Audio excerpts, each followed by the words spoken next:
Buenas tardes y bienvenidos a otro episodio de Historia Vivida con Daisy Cañón y Daniel Reyes. Hoy estamos en diferido, no en vivo, y tenemos un invitado muy especial. Daisy, muy buenas tardes. Hola, muy buenas tardes, doctor José Manuel Restrepo. Es nuestro invitado de hoy. Estamos muy contentos de que haya aceptado esta invitación y buenas tardes, Daniel, y a toda nuestra audiencia. Buenas tardes y gracias por acompañarnos. Un saludo muy especial a Daniel, a Daisy, a toda la audiencia que nos está viendo y oyendo en este momento de Historia Vivida. Me honra mucho estar aquí con ustedes. No, muchísimas gracias. Para nosotros de verdad es un privilegio y qué bueno porque vamos a hablar de un tema que no es fácil para la audiencia entender, pues más allá de los economistas, los financistas. Bueno, el doctor José Manuel Restrepo, muchos lo recordarán, ha sido ministro 2 veces. Él es economista y especialista en finanzas de la Universidad del Rosario. Tiene una maestría en economía del London School of Economics, es especializado en alta gerencia del INALDE y doctor en dirección de instituciones de educación superior en la Universidad de Bath, en Inglaterra.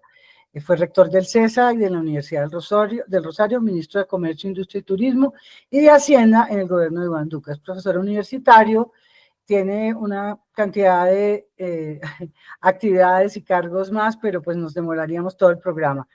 Y es una persona que tiene un privilegio como entrevistado, es que es una persona muy ecuánime, porque a veces con estos temas la gente tiende a subir la temperatura. Bienvenido de nuevo y gracias por estar aquí. Gracias de nuevo.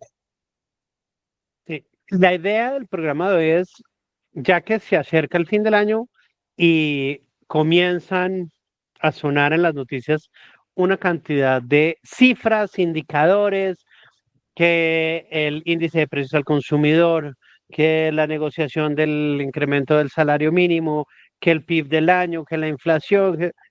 Y para muchas personas, pues esto no es tan claro. Y queremos hablar un poquito como de qué vemos de lo que pasó en 2024 y cómo se proyecta 2025. Y digamos que ese es el objetivo de la conversación de hoy con el doctor Restrepo, es oír un poco desde su experiencia y todo ese conocimiento de la economía. eh, ¿Cómo ve, doctor Restrepo, el país económicamente hablando en este momento? ¿Qué podemos decir? Tal vez lo primero, Daniel y Daisy, es que yo soy un optimista por naturaleza. Es decir, a mí no me gusta la lógica del vaso medio vacío, sino la lógica del vaso medio lleno. Puedo pasar, si se quiere, por inocente, pero prefiero esa inocencia porque es la única condición para que los colombianos nunca perdamos la esperanza. En ese orden de ideas, yo prefiero, en lugar de llorar, producir pañuelos. Produciendo pañuelos, hablemos de la economía colombiana. Y entonces es muy importante decir que al cierre de este año se acumulan poco más de la mitad del gobierno del presidente Petro. Eso significa que estamos como en el cierre del primer tiempo, como en un partido de fútbol. Vamos a pasar al segundo tiempo. ¿Cómo nos fue en ese primer tiempo? Sería la pregunta. Y yo creo que ese primer tiempo tuvo sus temas dulces y sus temas agrios. Pero al final, les voy a decir, colombianos, que el cierre del primer tiempo en muchos de los indicadores económicos termina mejor, termina con una perspectiva positiva. El único problema es que tenemos una tarjeta amarilla y ya les voy a hablar de la tarjeta amarilla que tenemos en el partido. Entonces, ¿por qué digo que agridulces? Miren, en positivo, 3 años seguidos hasta diciembre del 2023 en donde el déficit fiscal viene disminuyendo. Es decir, retornamos de nuevo al límite inferior de la regla fiscal, de lo que establece ese marco de referencia en términos de la relación deuda con respecto al PIB. Mejora también la balanza en cuenta corriente, que es ese instrumento que mide la relación entre Colombia y el exterior. Las cifras de empleo vienen también mejorando. Tuvieron una situación difícil, hay que decirlo, al cierre del 2023, un poquito el primer trimestre del 2024, pero están mejorando. No de una manera asombrosa, pero están ligeramente mejorando. La inversión extranjera directa tuvo cifras récord en 2023, en 2024 se deterioró, pero sigue siendo alta, porque veníamos de una cifra muy alta en 2023. Es un resultado positivo. Y la inflación se viene desacelerando muy rápidamente. Incluso, anticipo, la mejor noticia económica del 2024 va a ser que la inflación va a estar muy cerca del tope máximo que establece el Banco de la República como meta en materia de inflación. Y creo que el banco ha hecho una tarea muy importante en la decisión o en las decisiones de tasas de interés para lograr ese resultado, que me parece que es positivo. Habiendo dicho eso, no todo es tan positivo. Hemos venido viviendo un escenario donde la inversión privada con respecto al PIB es muy bajita. Es decir, hay unos escenarios de incertidumbre, de desconfianza del sector productivo que hace que no se invierta lo que se debería invertir. Y esa inversión es muy importante porque en un país como Colombia, 80% de las razones por las cuales se invierte en el país dependen del sector empresarial. Y ahí hay una incertidumbre que no ha sido todavía dilucidada, solucionada. Importante decir que hay sectores que estaban en terreno negativo, como el comercio, otros que siguen en terreno negativo, como la vivienda, la industria, los servicios, algunos estaban en terreno negativo, y ahí donde viene el cierre de este primer tiempo. Al final del primer tiempo, ya estamos empezando a ver cifras positivas en comercio, también en servicios, todavía, repito, cifras negativas en vivienda, que es un tema crítico, y en industria, que es igualmente un tema crítico. Ahí queda todavía esa perspectiva no tan positiva. Yo creo que ahí están como las inquietudes más importantes en lo que viene a continuación. Entonces yo diría, después de un año en donde casi nos salvamos por un pelo de caer en recesión económica, que fue el 2023, creciendo cerca del 0.6%, este año lo vamos a cerrar cerca del 2%. Yo esperaba en el último trimestre un mejor resultado, por eso hoy veo un 1.8, 1.9% de crecimiento, que va a ser presentado como un gran avance, y yo diría, es positivo porque por lo menos crecemos más que el año anterior, pero sigue siendo insuficiente, no es para salir y echar voladores. Este país necesita estar creciendo al 2%, al 5%, al 6% para que realmente pues exista la capacidad de inversión, de recaudo tributario y para que exista la posibilidad de generar más empleo. Pero cerramos con tarjeta amarilla y ese va a ser uno de los grandes desafíos en el año 2025. La tarjeta amarilla es porque las finanzas públicas no están mostrando un buen resultado. Sí, Al contrario, yo quería hacerle una interpelación, como dicen en el Congreso, porque tenemos una coyuntura especial con la no aprobación por parte del Congreso del presupuesto del 2025, y pues el presidente lo tendrá que declarar por decreto, pero estamos ante el trámite de la ley de financiamiento que está en el Congreso, que dicen muchos que es una reforma tributaria disfrazada, y tenemos un ministro que tuvo que retirarse para no estar en este caso por las denuncias que hay sobre corrupción, por las denuncias que hizo una de sus exasesoras.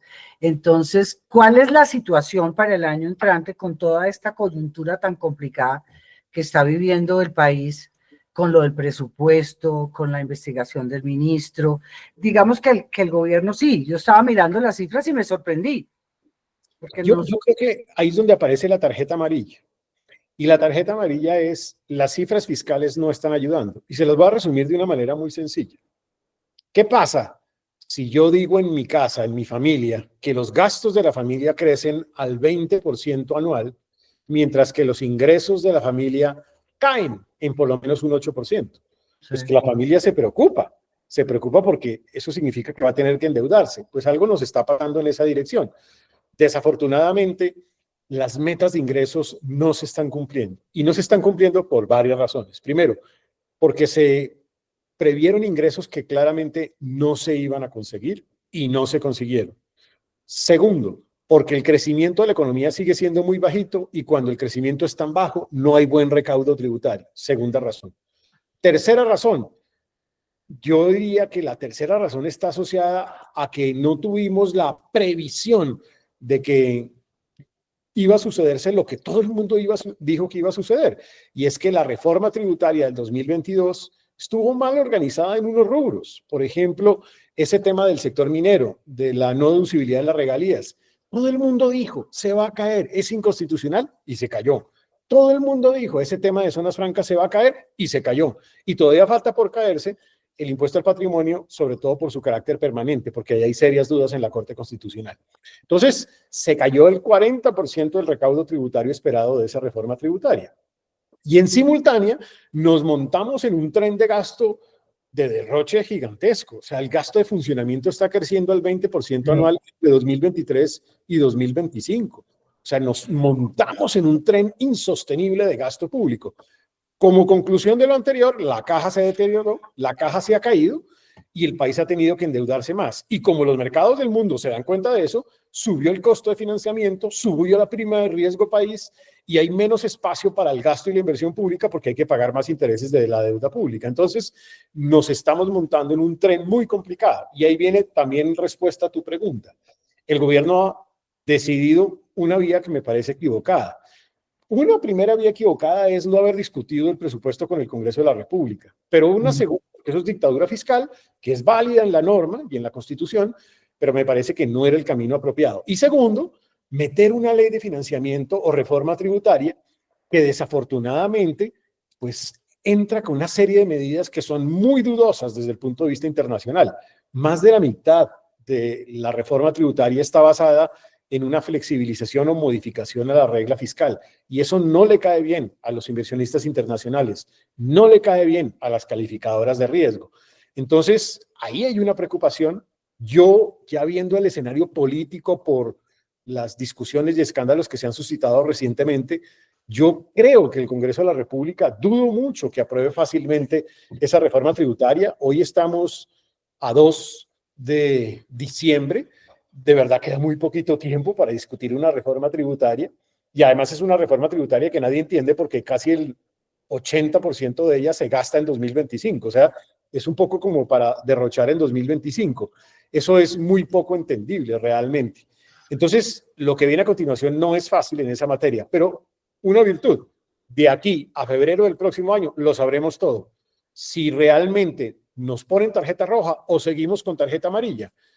¿Por qué nos podrían poner tarjeta roja? Porque flexibilicemos la regla fiscal, porque el gobierno no ajuste ese presupuesto sabiendo que está desfinanciado en mínimo 12 billones de pesos.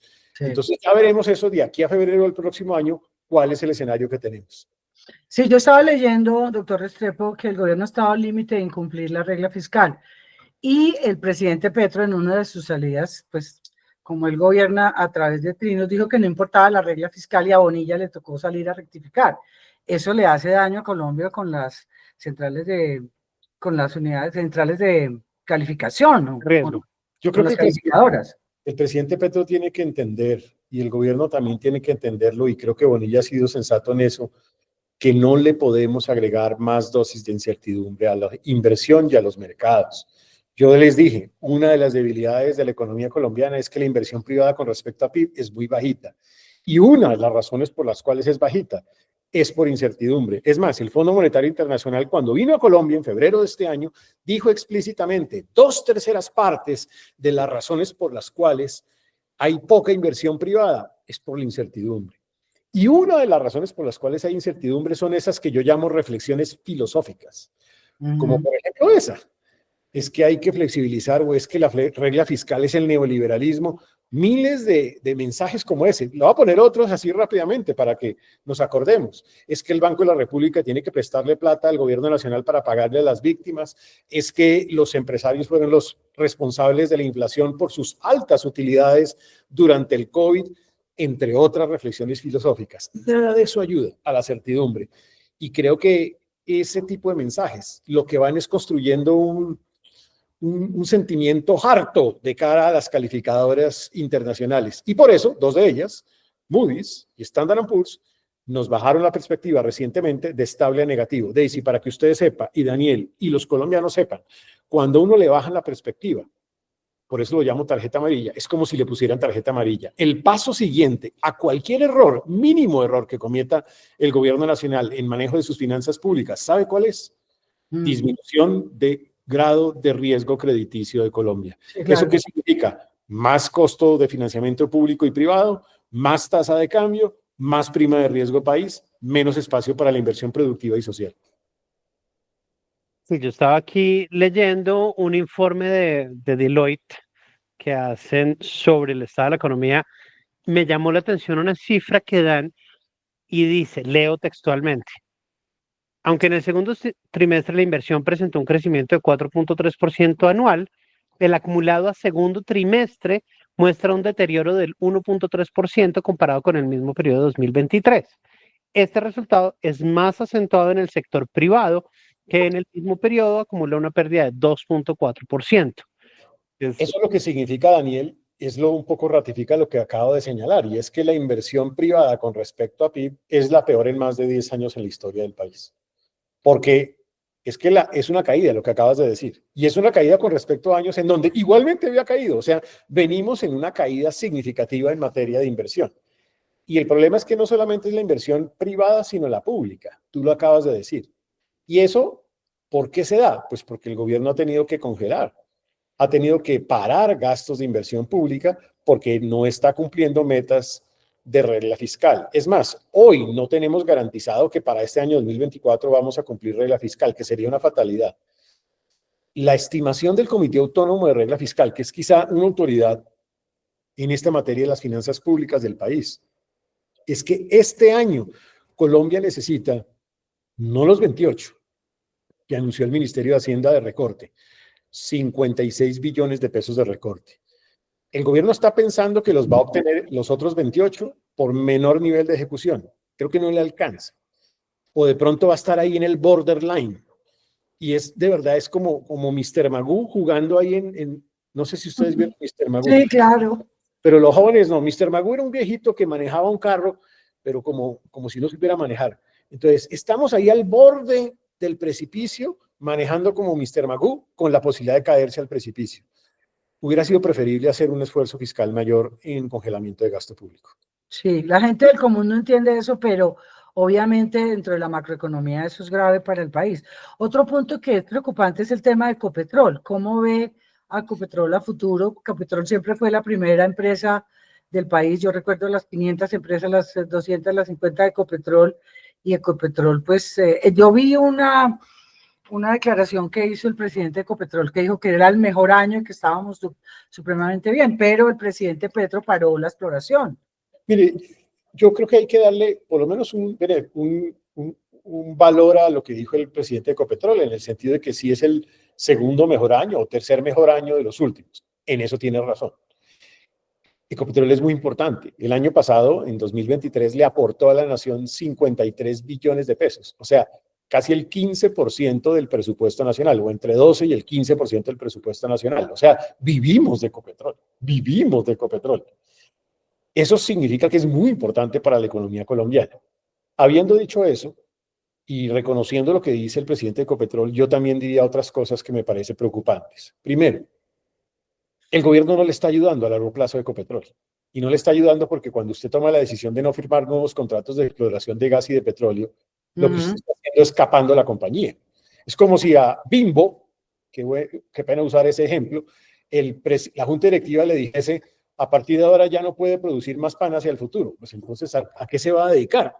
Pues ahí es donde empieza uno a meterle un poco de sentido o falta de sentido común a esa propuesta. Segundo, también el gobierno nacional ha forzado, directa o indirectamente, para que la junta directiva no apruebe proyectos de exploración no convencional, ni siquiera en Colombia, en el exterior, en los Estados Unidos.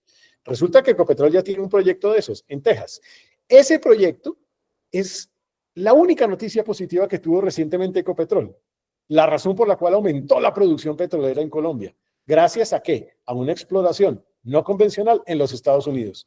Gracias a eso, mejoró la utilidad, mejoró la caja, mejoraron los excedentes. Y ahí es donde uno dice: ¿por qué ahora el gobierno, por una razón ideológica, toma la decisión de no permitirle hacer eso? Me parece un sinsentido. Eso no es positivo para Ecopetrol. Súmele a eso también que hay escándalos y algunos eventuales conflictos de interés por puestos como señalamiento, no solamente por el Consejo Nacional Electoral, en virtud de quienes soy presidente de Ecopetrol, fue gerente de la campaña, y allá hay líos jurídicos ante el Consejo Nacional Electoral, sino también de cara a negocios particulares del presidente de Ecopetrol, que los han puesto a la discusión pública, varios medios de comunicación. Eso no le ayuda al governance, al gobierno corporativo, que históricamente era un activo valioso de Ecopetrol.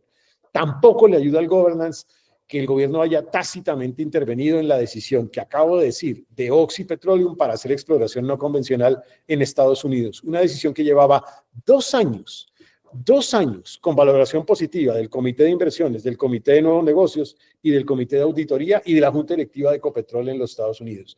Entonces, ahí me parece que hay una intervención indebida al gobierno corporativo. Y además, problemas de eficiencia operativa y problemas de eficiencia financiera y problemas de talento humano.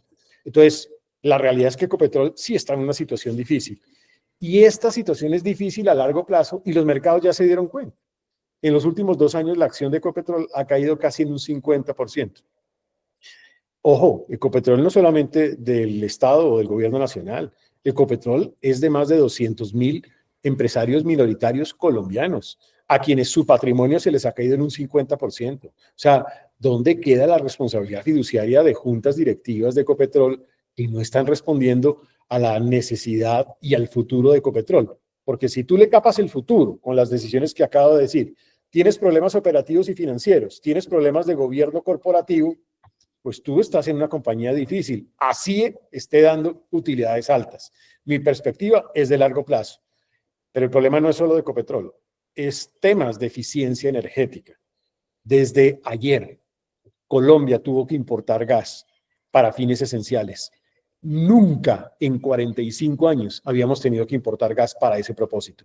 La habíamos importado para prender las termoeléctricas, pero nunca para los hogares, para los vehículos, para las industrias.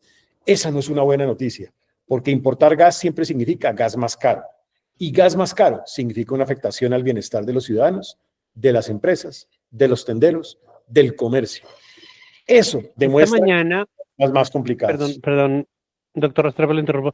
Esta mañana el presidente estaba yendo al ministro de Minas y Energía que decía que la importación no la hizo Ecopetrol, que Es que esa importación de gas la hicieron unos operadores privados. Daniel, no importa quién lo haga. No importa quién la haga porque la pregunta es de oferta y demanda a nivel nacional. Pero esa es una cortina de humo. Es decir, la escasez existe para que los colombianos entiendan.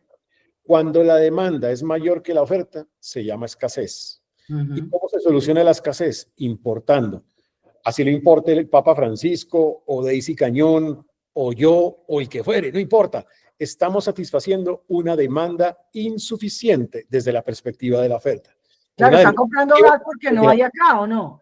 Que lo compre, que lo compre. No existe gas aquí. Entonces, evidentemente, eso lo único que demuestra es que hay escasez de gas. No significa que haya falta de aprovisionamiento, porque hay importación, pero ojo, importar gas siempre significa gas más caro. Gas más caro. ¿Quién afecta o a quién afecta el gas más caro? ¿Al ciudadano? Al consumidor. Al consumidor y al empresario. Doctor Restrepo, hay una coyuntura especial el año entrante. Yo como periodista pues la he vivido, son las elecciones, la elección presidencial. Y sabemos que a partir de junio... Si bueno, en 2026 se está anticipando. Sí, claro, pero eso también afecta a la economía. Digamos que yo lo digo por la experiencia y usted también, que sabe que cuando ya gana el presidente, si es la segunda vuelta, pues todo como que empieza a paralizarse. Digamos que el próximo año, que es 2025, el proceso electoral realmente va a mover el país desde más o menos junio del 2025, porque ahí los congresistas empiezan a hacer campaña, los candidatos y las candidatas presidenciales empiezan a hacer campaña y el país se vuelve modo campaña. Yo por eso dije, el gobierno tiene 6 meses, 7 meses de verdad. A eso me refiero. De 7 meses en adelante, nadie le va a parar bolas al gobierno nacional. Nadie. Ni el Congreso, ni la sociedad, ni la ciudadanía. Todos van a estar en modo campaña. Entonces, su único momento para aprovechar, hacer las reformas o reflexiones o cambios o ajustes de política pública, demorarán 7 meses. Insisto, de en adelante va a ser muy poquito lo que pueda hacer. Eso significa que el país ya entra en un modo de campaña y cuando entra en el modo de campaña, pues son otras películas y otras discusiones las que aparecen en el escenario público. Quiero cambiar un poquito la mirada y esa hacia un poquito de futurología, por así decirlo. Porque en la proyección de crecimiento global, del promedio global para el 2025, creció a 3.3. Y hay una proyección de disminución de la tasa de inflación global del 6,8 en 2023 al 5,9 en 2024 y se espera 4,5 en 2025. Con ese panorama económico más favorable globalmente, ¿qué le puede esperar a Colombia? Es decir, Yo ¿cómo le puede ir al país? se lo contestaría de la siguiente manera, pero con dos incógnitas. La primera es si el tema fiscal en Colombia se deteriora más o no se deteriora más. O sea, la tarjeta roja o no tarjeta roja. Y la segunda incógnita es cuál va a ser el escenario del mundo con la presidencia del señor Donald Trump. Los Estados Unidos es la primera economía del mundo. Sí, yo tenía pregunta precisamente sobre Trump. La Era lo que... proteccionista del Sí. presidente Trump va a afectar el comercio internacional. Habiendo dicho eso, yo sí creo que, digamos, si dejamos al lado de las incógnitas, como dicen los economistas, ceteris paribus, o sea, no las tocamos, el mundo camina hacia reducción de tasas de interés, mejoramientos en materia de empleo y sobre todo mejoramientos en crecimiento. Eso significa un comercio exterior más activo y más vivo. Colombia camina hacia un año donde va a crecer cerca o más del 3%. Muy buena noticia. Va a ser una de las economías con buen desempeño en América Latina. Insisto, ceteris paribus al problema fiscal. Si el problema fiscal se deteriora, otro sería el escenario. Ese parece que es el camino, ¿no? Que la situación fiscal con el proyecto, con el enredo del ministro, con el presupuesto no aprobado por el Congreso, tiene como una coyuntura muy complicada, ¿no? Como que no se ve. Pero como yo soy optimista, yo creo que Yo el no gobierno tanto. tiene que corregir. No, sí, yo soy optimista y creo que el gobierno va a corregir de aquí a febrero del próximo año. Si corrige lo fiscal, Colombia va a estar cerca de un crecimiento del 3%, el mundo le va a ayudar, las exportaciones van a mejorar, los sectores en general se van a recuperar. Tengo mis dudas con vivienda plenamente, y sobre todo la vivienda privada, o sea, la construcción de vivienda privada, pero creo firmemente en que el próximo año Colombia retorna a inflación a meta del Banco de la República y Colombia crece cerca o más del 3%, lo cual sería una gran noticia en 2025. El issue o los determinantes que podrían afectar este panorama serían dos, ya lo acabo de decir, lo fiscal. ¿Por qué? Porque si lo fiscal se deteriora, si incumplimos regla fiscal, pues el escenario va a ser un escenario con tasas de interés que no van a poder bajar tan rápidamente, inflación que no va a poder bajar tan rápidamente, un escenario también de tasa de cambio más alta, costos de los insumos más altos, afectación a los sectores productivos, endeudamiento más costoso para el sector privado y para el sector público, menos espacio para la inversión pública y por lo tanto menos margen para crecer alto. Ese es el escenario con tarjeta roja. Ese es un escenario indeseado. Y el otro escenario indeseado es qué va a pasar con el presidente Trump. El presidente Trump representa una lógica, yo digo, muy concentrada en los Estados Unidos. O sea, la preocupación de y su gobierno es que al americano le vaya mejor. ¿Eso qué significa? Va a bajar tasa de impuestos, sobre todo para el sector empresarial, buscando con ello reactivar más la economía. Y eso nos ayudaría en el comercio internacional, pero es que en simultánea él no es un liberal pleno. Entonces, no es como yo pienso. Él es muy proteccionista en su manera de pensar. Entonces, en su proteccionismo, como le interesa solamente apoyar a su propio sector de la economía, va a elevar aranceles contra China, va a elevar aranceles contra México y, ¿por qué no? Podría elevar aranceles contra Colombia. Y eso podría afectar a algunos de nuestros productos de exportación. Ese escenario es un escenario indeseado para el comercio internacional porque empezaremos una guerra internacional de aranceles que no le ayuda al comercio internacional. Es como un retroceso a los avances que habíamos tenido en apertura del comercio internacional. Entonces, veo un escenario optimista, pero simultáneamente veo dos lunares grandes que podrían afectar ese resultado. Eso se parece a lo que a usted le contaron recientemente, Daniel. Parezco que no le estoy solucionando su problema sobre el futuro y la perspectiva económica del país. Pues, no es tanto con solucionar o no, porque finalmente la futurología es mirar la bolita de cristal y hacer suposiciones. Pero es un poco, cuando uno va y habla con la gente, con los conocidos, hay mucha gente que tiene temor, que tiene incertidumbre, y además empieza uno a oír en noticias que no, que es que el problema es que el gobierno no ha ejecutado 97 billones de pesos y está pidiendo más plata, ¿para qué? 97.000. ¿No? Es que el No, gobierno, 97 porque billones. Ah, no eje- billones, entendí millones. el gobierno no ejecuta porque la verdad tiene que dejar de ejecutar para cumplir regla fiscal. Y tampoco tiene muchos recursos. Es que en serio, la realidad fiscal es muy compleja, porque el recaudo se cayó muchísimo, Ujú, muchísimo. Hoy estamos viendo lo que se cayó el recaudo en renta. Es sí. brutal. Entonces, si el recaudo se te cae tanto, pues tu capacidad de gasto es limitada. Y si además tú te montaste en un tren de gasto excesivo, porque de verdad hay derroche en gasto de funcionamiento, pues eso es insostenible. O sea, eso no lo puedes sostener.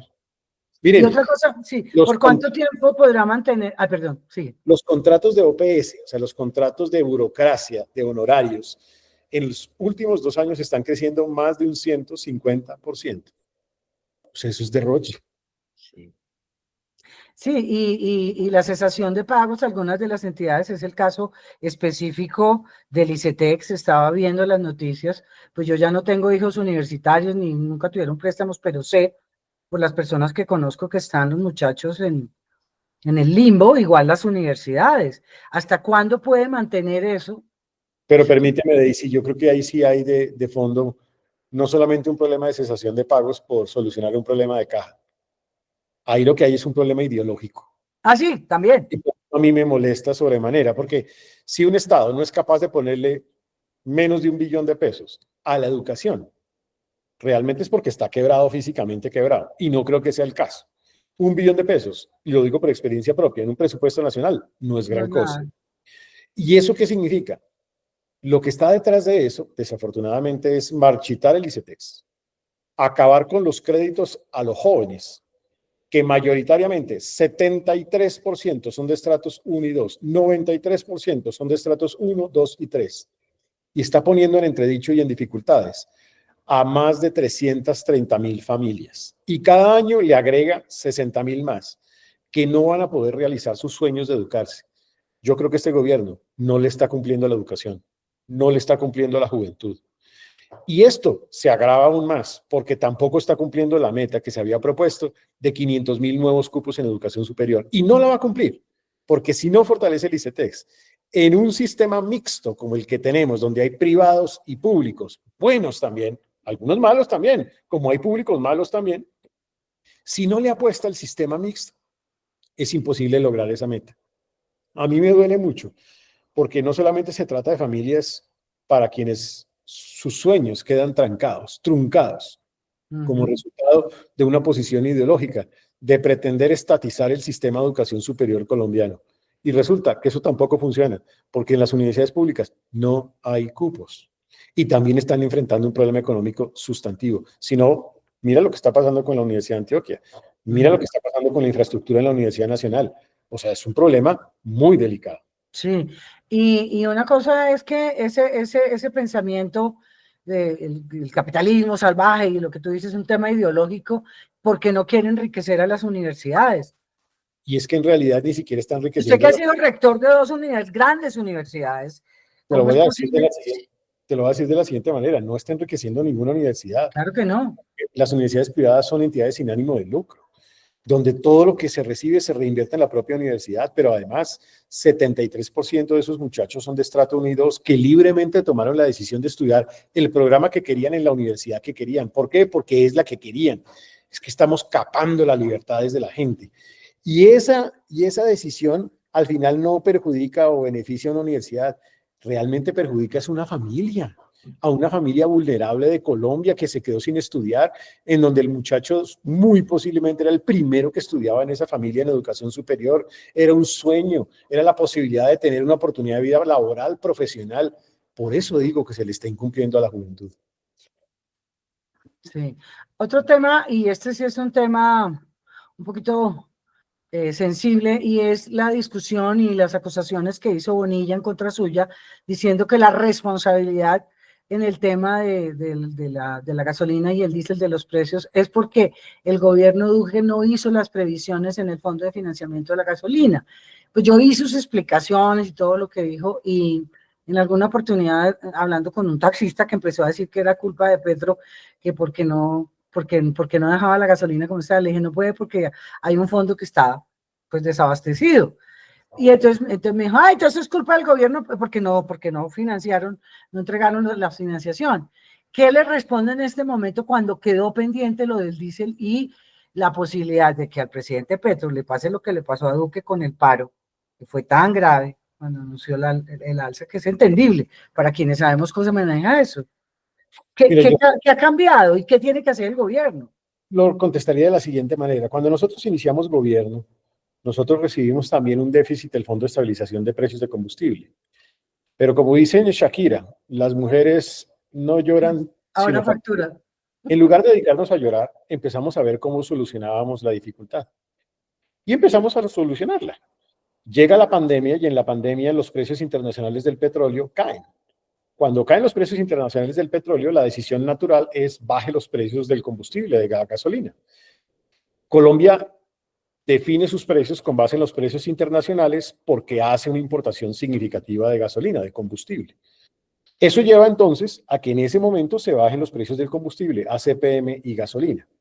Pero terminado la pandemia, como el mundo se reactivó tan rápidamente, como China se reactivó tan rápidamente, los precios del petróleo se volaron, se dispararon. Para ese propósito es que existe el Fondo de Estabilización de Precios de Combustible. El punto es que el fondo no tiene plata, el fondo se va financiando con los diferenciales de precios. Entonces, si en ese momento el gobierno nuestro hubiera subido al mismo ritmo la inflación de lo que subían los precios internacionales del petróleo, la inflación de alimentos hubiera sido más del 100%. Dime qué familia hubiera sido capaz de enfrentar esa realidad. Es que también a la economía hay que meterle corazón. Ver las cosas en perspectiva hacia atrás es muy sencillo. ¿Qué hicimos? Entonces dijimos, vamos a ir gradualmente haciendo el ajuste poco a poco y empezamos a hacer varios incrementos para tratar de acercar el precio nacional al precio internacional. Subirlo de buenas a primeras era destruir a las familias más vulnerables de nuestro país. Entonces, y además para eso es el Fondo de Estabilización de Precios de Combustibles. Pensando en lo que venía para el siguiente gobierno, ¿qué hicimos?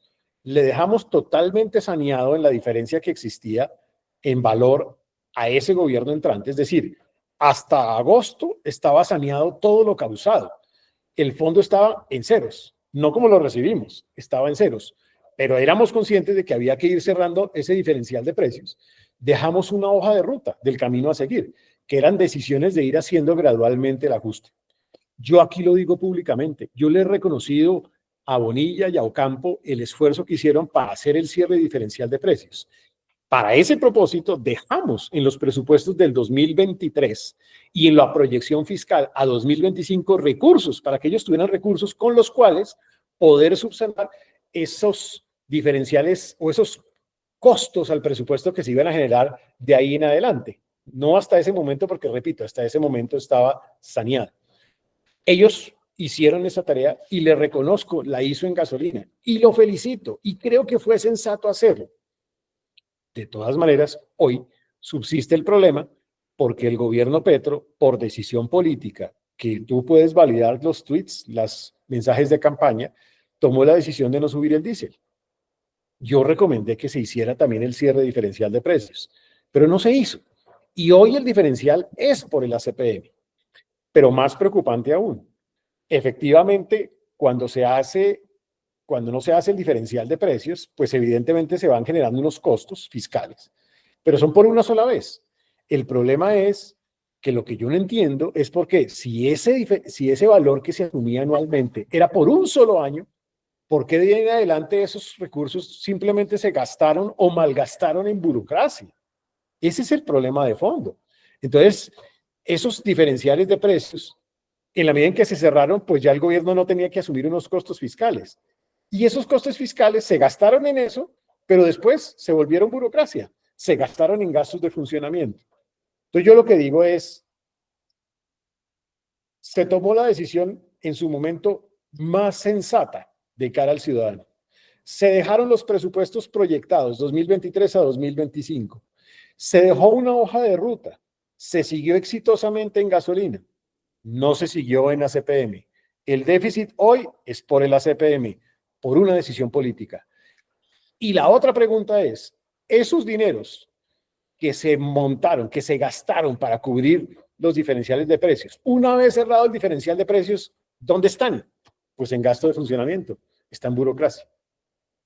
¿Cuánto tiempo podemos aguantar sin que se suba el precio del diésel? Porque, pues, bueno, los transportadores pueden paralizar el país. Recordemos el gobierno Allende, ¿qué pasa con la economía chilena cuando para todo el transporte de carga? Eso le vale a la economía por ahí poco más de 20 billones de pesos anuales. ¿Y de dónde salen? Del ¿De dónde presupuesto pueden ser? nacional. Del presupuesto nacional hoy. Si quieren que no salga el presupuesto nacional, ajusten los precios de la CPM. Es muy sencillo, pero eso significa que le va a tener que pagar, pues obviamente los transportadores y que entra un proceso de negociación con los transportadores. ¿Qué no ha cumplido el presidente en la parte económica? De acuerdo a su evaluación, pues yo lo leo en las columnas del Espectador y las perspectivas que tiene. Exactamente, como cuáles son los puntos más críticos en la parte económica que no ha cumplido. A ver, yo más que la parte económica, yo lo que digo es, el gobierno ha cumplido en el sentido de que tenía que avanzar en una serie de reformas de política social que se han presentado al Congreso de la República. Creo que ha tenido la valentía de ponerlas en discusión. Pensional, laboral, Salud. salud y similares. Yo creo que ha sido incapaz de lograr un consenso con el sector empresarial y con la sociedad colombiana. Y ha tratado es de imponer una ideología. Y así no funciona la democracia en Colombia. Porque es que esta es una democracia, no es una monarquía. El presidente no es un rey, es un presidente que tiene que dialogar con el Congreso de la República, que tiene que negociar con el Congreso de la República, que representa un país también. Y ahí ha habido una incapacidad de consensos con el Congreso y con el sector productivo. En la medida en que eso se ha dado, las reformas han tenido enormes dificultades en su tránsito en el Congreso. La de salud, la laboral, la pensional tuvo dificultades y yo creo que terminó aprobada con una inexequibilidad de bulto. Pues, o Sí, sea, se va a caer, es lo más seguro. sí, a menos que la Corte le ayude al presidente, pero en derecho eso se tendría que caer. O sea, Sí, así uno no sea jurista, se cae por vicios de forma. y si la Corte le da el favorcito es porque pues, le da ahí un empujoncito pues, para declarar la inexequibilidad parcial. Pero bueno, entonces ha tenido esa dificultad. Conclusión, toda esa apuesta social que tenía pensada, pues no la ha podido implementar porque no ha tenido el manejo político. Es que este es un país en democracia, no es un país en monarquía. Y la educación incumplió, pues que ahí no se está cumpliendo ninguna meta, la verdad. Y creo que le va a dejar al país unas debilidades muy profundas en otros frentes. Un proceso de paz total que no funciona, porque no logra ni verdad, ni justicia, ni reparación, ni no repetición. Deterioro de la dignidad de la fuerza pública, destrucción de las capacidades de la fuerza pública y la inseguridad rampante. Crece el hurto, crece el secuestro, crece la extorsión y eso afecta a la economía. Entonces, en seguridad deja un problema muy complicado y no creo que se avance mucho en construcción de paz total. Además, terminamos haciendo una paz narca, no una paz total, porque terminamos negociando con narcotraficantes. En materia energética, la verdad es que su posición ideológica, pues que la respeto, pero no la comparto, de no firmar nuevos contratos de exploración de gas y de petróleo, para mí eso es un harakiri. Es un harakiri a la nación. Es que el petróleo representa 5.6% del PIB, 20% de ingresos fiscales, 35% de la inversión extranjera directa, 40% de las exportaciones de este país y 80% de las regalías de las cuales viven los departamentos de Colombia. Entonces, tomar esa decisión me parece una decisión irracional. Yo creo que hay un error ideológico. Yo lo que siento es que su error en el fondo es una profunda incapacidad técnica y una profunda incapacidad de ejecución. Mucho discurso, mucha charlatanería, poca capacidad de ejecución. Sí, eso es cierto. Y bueno, por último, el tema de Trump, fue sorprendente la carta. Reconocerle cosas buenas. Bueno. Haber multiplicado o llegar a un crecimiento en 3 dígitos del presupuesto en agro. Buena, positivo. Haber propuesto una política de reindustrialización para apoyar a la micro y la pequeña empresa industrial de Colombia. Positivo. haber propuesto una política en turismo sostenible y de comercio exterior nueva. Positivo. Esos son elementos positivos. Lo que está haciendo el Ministerio de Tecnologías de Información y Comunicación alrededor de la inteligencia artificial, de la revolución en esa dirección, positivo también, muy positivo. Se puede construir desde lo construido. Su idea de los centros de atención primaria en salud en algunos territorios aislados de Colombia se necesita. Fortalecer la atención primaria se necesita. Si logra sacar adelante algo para el adulto mayor, positivo también, me parece positivo. Su reflexión sobre el tema del agua, el compromiso con el medio ambiente, positivo. Lo que se hizo en la COP16, positivo también. Entonces yo creo que ahí es donde el país no puede seguir en esta peleadera, en esta camorrería que los jóvenes están mamados de esa vaina. Es que me lo dicen a mí todo el tiempo. Estamos mamados de que los viejos están agarrados unos con respecto de otros. Tenemos que tener la capacidad de construir un país en donde se reconozca lo positivo, se construya desde ahí, se corrija lo negativo. Y hay cosas para corregir, claro que hay cosas para corregir. Pero creo que al final la conclusión más importante es incapacidad de ejecución, desprecio de lo técnico, y desafortunadamente tiene una estrategia hartísima que es victimización permanente. O sea, es victimización en todo sentido, y es buscar culpables por todos los lados. Es sentirse víctima y buscar culpables por todos los lados. No se asume una pizca de responsabilidad en la gestión pública. Sí, eso es verdad. Para el último, yo quería volver sobre el tema Trump. Me sorprendió la carta que le mandó Petro, el presidente Petro, a Trump, una carta conciliadora. Somos amigos, siempre hemos estado cerca, pero lo que se viene, sobre todo en cooperación, parece ser que nos va a afectar porque a Trump no le gustan los gobiernos, obviamente. Los gobiernos de izquierda ganó ahorita en Uruguay y tenemos pues una tendencia en América Latina y Colombia, que era su gran amigo, su gran socio, nos va a afectar realmente porque ya se sabe que en la parte de cooperación y los operadores, la misma AID, están preocupados porque es muy posible que nos recorten adicionalmente ese presupuesto que es para causas sociales. Ese será un intento de recapacitar, de enderezar un camino que sabe que se le viene encima. Yo creo que el presidente Petro aprendió la lección y se la enseñó a Andrés Manuel López Obrador. Él arrancó muy gallito fino hasta que le tocó arrodillarse, porque es que la economía mexicana vive en los Estados Unidos. Nosotros vivimos, no tanto, pero sí una proporción importante. Uno pelea con el profesor. Y creo que uno tiene que tener eso absolutamente claro. Entonces, en ese orden de ideas, a él le toca jugar a la democracia, a la diplomacia. Pero además le toca jugar por otra razón, porque tiene unos detonantes para poder enrarecer la relación muy complicados, para no ir muy lejos. Piensa en el problema de producción de coca en Colombia. Es que cuando ya llegas a 250.000 hectáreas y los indicadores de potencialidad de producción de coca rápidamente nos van a llevar a 350.000 hectáreas, eso no le gusta ni al Partido Republicano ni al gobierno norteamericano. Y al demócrata. No le gusta a Estados Unidos, ¿no? No le gusta a los Estados Unidos. No, pero fíjese, dice Daniel, que durante el gobierno Biden, la verdad es que pasó de agache el presidente Petro. O sea, la producción de coca creció y los americanos ni mu. La verdad es que fueron muy tibios respecto a eso. Pero la ONU sí, porque los resultados sí. En los Estados Unidos nada. En nuestra época era inaceptable. En una reunión. Pues a mí que me tocó manejar Plan Colombia, me acuerdo que era el presidente Bush más o menos respirando en la nuca al gobierno colombiano, el Plan Colombia, todo eso. Lo primero que hubiera salido de una relación bilateral con Estados Unidos es el tema de la coca. Desafortunadamente con Biden, Colombia desapareció del mapa. Es que ni la coca ni nada. Me da mucha pena decirlo, pero la relación con Estados Unidos, ¿hace cuánto tiene un embajador que no está en firme?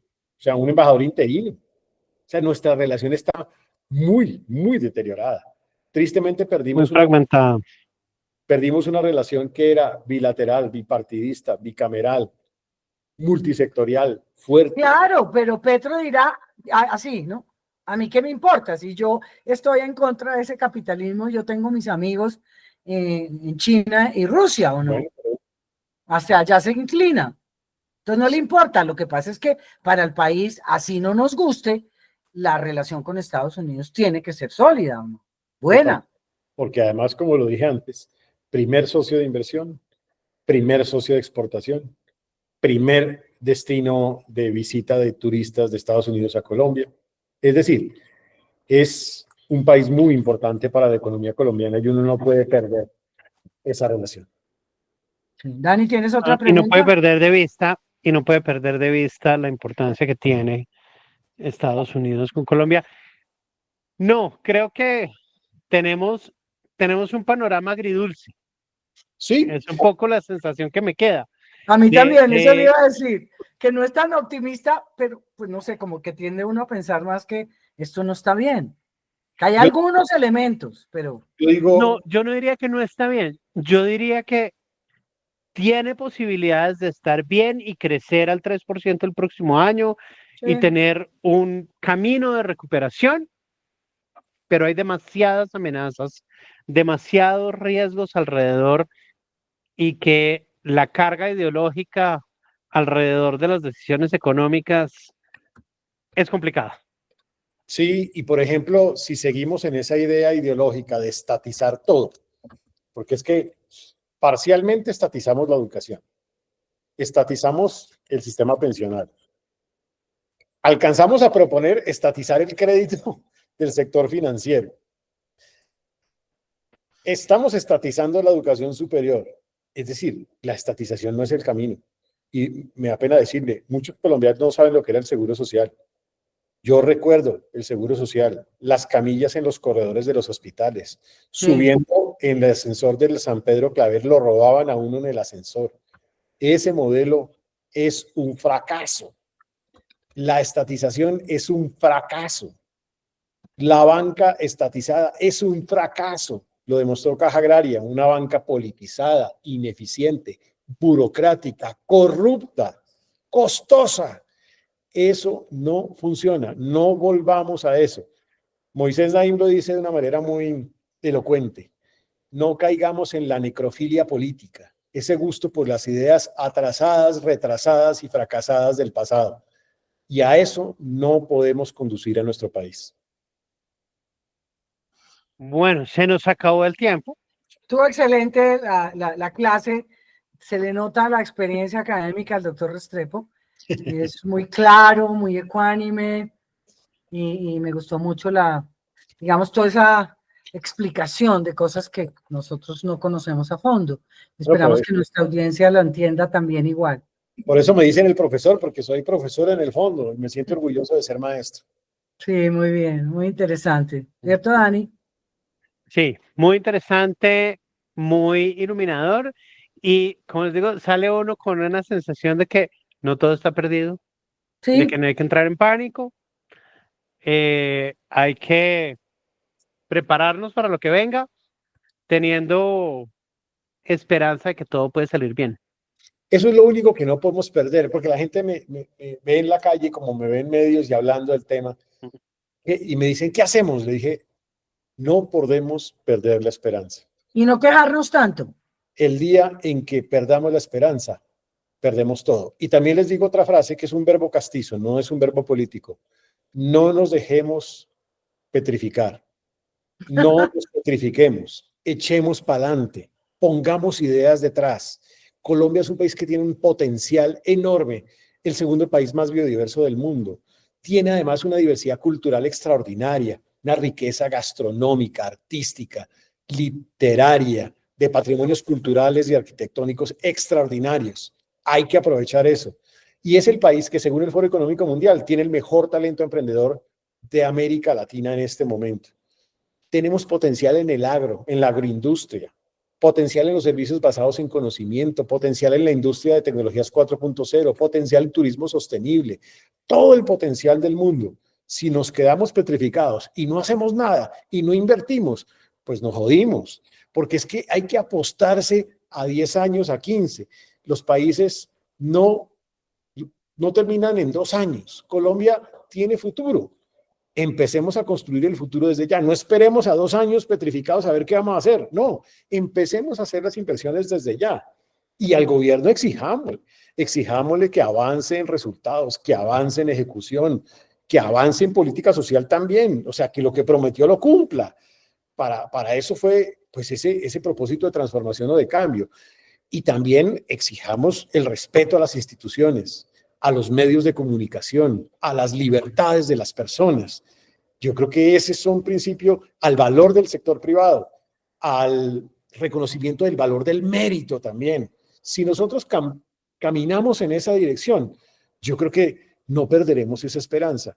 Y para lograr eso, en mi opinión, hay que lograr sentido de unidad también de todos aquellos que creemos en eso, en las instituciones, en las libertades, en el sector privado, independientemente que tengamos posiciones ideológicas distintas, de centroizquierda, de izquierda, de derecha, de centro derecha. El país ha logrado éxito cuando se pone la camiseta del país. Sí. Cuando fue la pandemia, en el terrorismo, del narcotráfico. Y solo nos la ponemos para ver a la selección Colombia ganar o perder. No, hombre, hay que ponérsela permanentemente. Todo el tiempo, eso es verdad. No, doctor Restrepo, bueno, profesor Restrepo, profesor, de verdad, muy interesante este análisis tan a fondo y esperamos volver a tenerlo aquí como nuestro invitado. Sé que le va a ir muy bien a este programa y lo compartiremos en redes. Haga lo mismo, le mandamos el link para que lo comparta porque vale la pena que la gente entienda muchas cosas que no tiene claras. Muchas gracias de nuevo por la invitación y aquí estaré cada vez que me inviten. Bueno, gracias. Gracias. Nos vemos la próxima semana con más Historia Vivida. Chao, chao. Hasta luego a todos. Chao. Gracias.